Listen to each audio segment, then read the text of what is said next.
El bruxismo. El bruxismo no afecta tu sonrisa.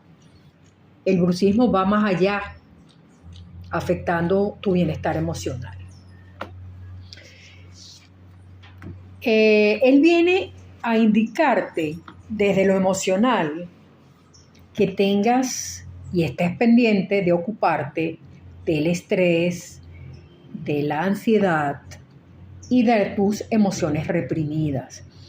Es decir, el bruxismo viene a indicarte que tienes que gestionar, es un deber por amor por ti, gestionar lo que te viene ocurriendo y que no has sido consciente. ¿Qué debes gestionar?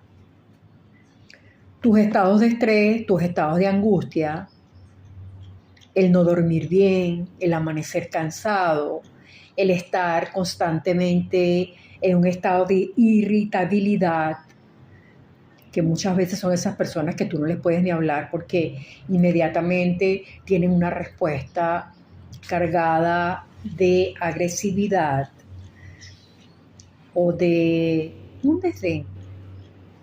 Entonces, las consecuencias emocionales, ¿cuáles son? Ya te las he indicado.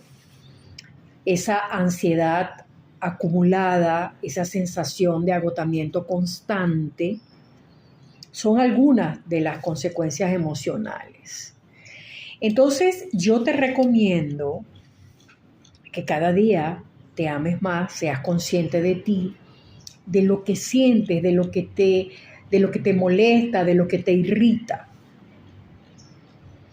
Si tienes dolor en el cuello, si tienes dolor en la mandíbula, si sientes el pecho oprimido, si sientes en el estómago esas sensaciones que te dan, son angustias que no se gestionan.